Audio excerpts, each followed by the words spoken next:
Hello and welcome to the final day of the Formula E Berlin e-Prix event. This day was fun. I had a lot of fun with this one. I've got some interesting tricks to show you. I've got some practical things like braking points that I will show you. I really enjoyed this final day. Alright, for this particular stage, we have got brake problems, and they will fade very fast if you drive this track normally. Also, you have to win. This is a long race, so I'm going to show you a few different tricks, and then we're going to be skipping through some of it. Right now you can see, I had 100% brakes, and, not too bad there. And this is another small braking point, not bad there. And I'll get full up to 100% brakes again. As you probably have noticed, we're not worrying about battery power or charge for this one. Now watch this. By the time I'm done this corner, I lost 18% of my battery. Tiny braking point here. So a little bit of gain, and then I've got another big braking point here. And are we going to drop all the way down to 80? I think so. Oh, 81. Ooh, and then I clipped the wall. Don't want to be doing that. And then for this last one, again, boy. Well, time to show you some tricks. And so when you're driving backwards, you technically have the brakes on, right? You see my brake pedal? But that doesn't matter. What's interesting is, after you drive backwards for a bit, it's not counting as brakes. So obviously when I first hit the brakes, it's brakes. But as soon as you start actually reversing the car, the game decides you're not using your brakes anymore. So I find that kind of interesting. Look at that. It was at 100%. Now that's really hard to do, to switch views like that while you're driving like this. Not a very hard level, honestly. It's not hard to manage your brakes. You can just be coasting a little bit. So let's fast forward this thing 4 times regular speed. I'll drive forwards for a bit. You can see, okay, brakes are fading pretty bad, but you start hitting lap traffic now. I blew that last braking point there after the start-finish line because of the slipstreaming. I was heading into that corner with more speed than I anticipated, so it threw things off.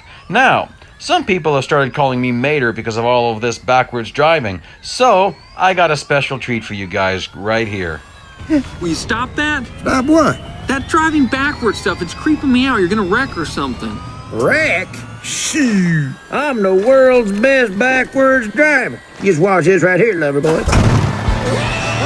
what are you doing? Watch out, look out! Mater! I'm sure you can guess where that clip is from. If you don't know, well, just Google Mater driving backwards, M-A-T-E-R, and it'll make sense to you pretty fast. Anyhow, I thought it was kind of funny. I haven't seen the movie for years. Took me a little while to catch the reference. So there you go. There's some fancy schmancy backwards driving for y'all.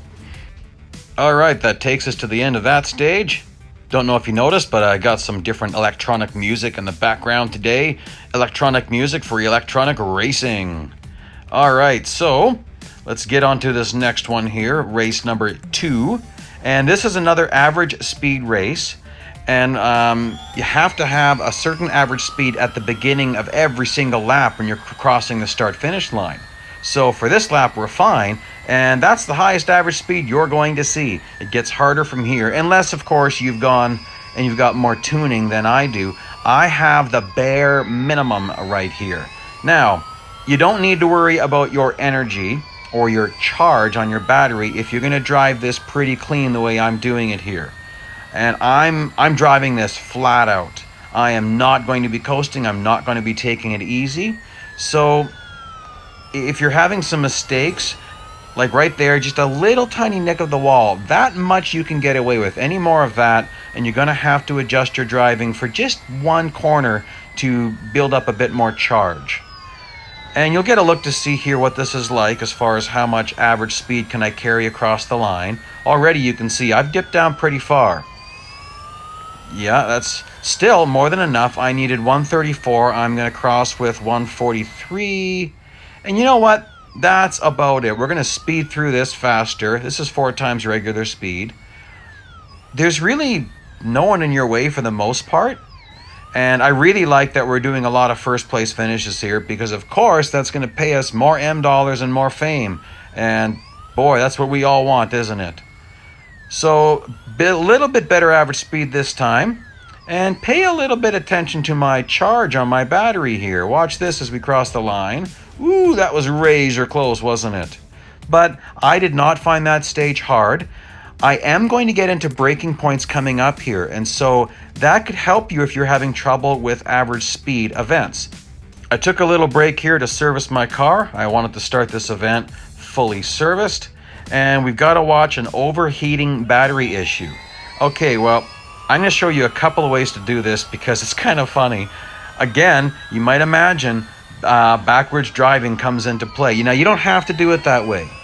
So first thing I want to show you is how you can just take it easy. So here I'm going to push it pretty hard so you get an idea of what happens when your battery is getting close to overheating. I'm actually going to let you hear that sound. Okay, so you heard the sound and you saw the flashing. You can only get away with that sound a few times before you overheat. If you overheat, it's over. However, once the temperature goes down like this, you could repeat that process. Okay, blocking. See how I'm blocking? Why didn't he pass me? Because I'm driving where he wants to drive. People were asking me about how do I do better blocking. Okay, I'm watching the distance. As that distance is moving under me, I'm moving over. See that? See that? Now I want to stay on the inside. I'm forcing him to the outside. I ruined his braking point. Now I get the nice drive off and he gets tangled up in traffic. Now I'm going to repeat that process again. So watch what I do here. I'm not going to drive against the wall like I usually do. I'm going to kind of drive in the middle. He's got to drive in too far. I shove him over like that. I didn't even touch him, but because I took the line he wanted, he had to move over. Now again, I'm going to kind of protect the inside line here. Look at this, same thing. So I drive off like that, and that's how you do a blocking. So you can see if you do that, this is no trouble at all to keep your engine temperature down. Now I'm purposely building it up again quite a lot, and watch this. We're going to spin it around and drive backwards. Well, for some reason when you drive backwards, it's not using any of that engine temp. Oh, sorry, not engine temperature, battery temperature. You got to forgive me, I'm so used to thinking about engines. So just watch this. I'm going to drive backwards for a little while here, and then I'm going to switch views so you can get a look at that energy level and see how much overheating we've got on this battery. Look at that. It was down to nothing. Isn't that hilarious? Now, backwards driving is very hard. Everything is backwards. To turn left, I'm tilting right. To turn right, I'm tilting left. I have to use my brakes for gas and my gas for brakes, or gas, energy, whatever we want to call it here. Power, there we go. So if you think about it too much, it really messes you up. Now, there's something else I discovered. Okay, you saw how I was hitting that right there? How do I say this? Your power is going to slow you down way faster than your brakes normally do. So, believe it or not, if you get the hang of backwards driving, you might actually be faster because you don't have to use the same braking points. Now, that is really surprising to me. I do a little bit more of testing later on, but I was driving it in way deeper backwards than I was forwards. So kind of some fun you can have with this. But I wanted to show you two different ways to do every stage. If you don't know how to do backwards driving, that doesn't matter. You're going to be just fine. Now wait a second. It's okay for me to finish in position 3? I don't think so. I am not going to accept that. I am not willing to finish in position 3. So let's buckle down and get this thing done. I want to be in position 1. I always want to be in position 1. I mean, don't you always want to win? Don't we always want to win? That's why we race. So let's just see what happens here. Now, these guys are driving kind of weird. Some of that strange bot racing where they're not optimizing the corners. That often happens on these first partial laps. I do not expect that to continue. Now, let's catch up here, get some draft. I'm going to have to do an inside pass, so I'm going to have to brake a little earlier than I want to. But there we go. Beautiful. Because I took that line, he was braking at a bad line for him. Oh boy, I ate that wall. Nuts. That happens when you're trying to be a little too aggressive. Ooh, and I clipped that one. I haven't done that too often. 4th place. Oh, there we go. There's 3rd place up there. And got a few laps to go. No problem. This braking point here, I'm really confident in. Oh, great. What a beautiful time for me to say that as I clip the wall. Okay, generally, I'm pretty confident. There we go. That's what I've been looking for. There they are. There's first, second, third, I think. Unless one of those guys is a lapped car. Catch a bit of draft here. Set up an inside pass. Shove him a little bit. Very little contact. Not really a... I honestly wouldn't consider that really a dirty pass, but I'm sure some people do. Rubbing is racing, bumping is racing. Okay, so this one, have to set the fastest lap. Now, that obviously is not going to be the fastest lap, but that's okay. Right now, I'm not thinking about the fastest lap. I'm thinking about how can I overtake these guys? I don't want to take a lot of damage. I don't want to do a lot of hitting because that's going to slow me down as you get damaged. All of your stats suffer. So top speed, acceleration, brakes, and grip all suffer from in-race damage. Let's get an inside pass here. Oh, beautiful. I love it. In this next lap, I'm going to be getting into braking points. I'm going to have freeze frames, and I'm going to show you the references I'm using on this track to know when to brake. It could be very beneficial for you if you're trying to find more speed. And again, this is only going to work if you're using no assists. But coming up here, watch on your right-hand side, a hand will appear. I'm braking basically as my front end touches that sign. And if you do this right, now you're full throttle to the next braking point. I'm braking just before that wall, right where I am, right there. There's nothing really great to look at. I'm watching the shadows. I'm about this far away from that shadow into the throttle. If your throttle points don't match mine, you're going to have to brake a little bit differently, but not very much. Watch on the right. This is going to be distance markers. Third distance marker, that one. Watch the next distance marker. I start turning at that distance marker into the throttle halfway into the corner. Watch here. Two hands will appear. I'm braking between those two hands. Very, very short braking point, just on and then off. And then watch on the left. I'm braking just after that sign, maybe 2 to 3 car lengths after. And then watch on your right. There's going to be a banner and there's also a distance marker. I'm braking about in between them. And then again into the throttle about halfway into this corner and power through it. And that's how I'm doing it. I really thought I could pull off a sub 1 minute lap, and I could, but I didn't do it here. So let's blast through the rest of this. There's no way they're going to be touching my time. I have nothing to worry about. And battery charge also was not a problem for me. Although, I'm watching, I'm needing about 2% a lap, and I was a little under 2%. And I found some of this lap traffic to be really obnoxious. Now, watch my battery charge. Watch what happens. I know this is fast, but did you see that? It went to 0, and I passed. So how far can we push that? Because in the past when I've gone to 0, I could fail a stage. But all that 0 means is you can't build charge anymore. If you go to 0, that's it. So here comes the last race. And isn't that an interesting pay? I've never seen them do that before, so hey, that's cool. 2 laps to go for the win. And I'm starting a little unserviced. See that? But I'm going to be okay. And we start right in the midst of things, right in a fight.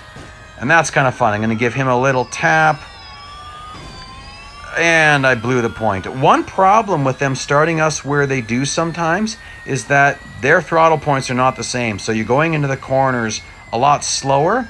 And obviously I didn't retry this event very much. Now I blew that braking point because, as I said in the prior race, when you're damaged, everything suffers. So my grip and my brakes are also a little bit down, but I'm really not very worried about this. I'm in 3rd place right now. 1st and 2nd are in sight. So I'm not really anticipating much trouble. I was braking a bit early and I still kind of blew it, but still, a little bit of careful racing here. And I should be able to get this guy's slipstream coming off this. He took that horrible. I'll actually get the overtake here. Come on, man. Get in front. Oops. Ooh, I almost did the pit maneuver on myself. By the way, during that Mater scene, I did a backwards pit maneuver. That is the first time I've ever done that, where I've been driving backwards and I did a successful pit maneuver on another car. Now that is the dirtiest of dirty passes, but I had to give it a shot. I've never done that before. I've never seen someone do it. I'm not saying no one else has ever done it. I just haven't seen it. Kind of fun. Okay, so I'm in the lead. I've got one more lap to go. And my battery charge looks pretty good. Oh, no, it wasn't. I crossed the line short. All right. Now I'm going to be a little bit more careful because of what happened last time. Oh my goodness, is that guy going slow? Holy smokes, did that ever throw me off? And that wasted energy. Because I was full throttle trying to get around that guy, and then I'm hitting the wall, also full throttle. So look how low my charge is already, down to 1% this far away from the start finish. And that guy was also taking a weird line. These are very strange bots on this last race, so be aware of that. These guys are going to obnoxiously be in your way. And that charge is getting really low. Okay, not low enough. I'm going to push it. I'm going to purposely drift this corner so I can stay full power. I want to use up more battery and watch what happens. See, using it all up, Pit that guy. And let's get this to 0. And ooh, I had enough to get there. Okay, that's it. I really enjoyed this event. Great job, Fire Monkeys and Electronic Arts. I liked it. Don't like the tuning, but I like the event.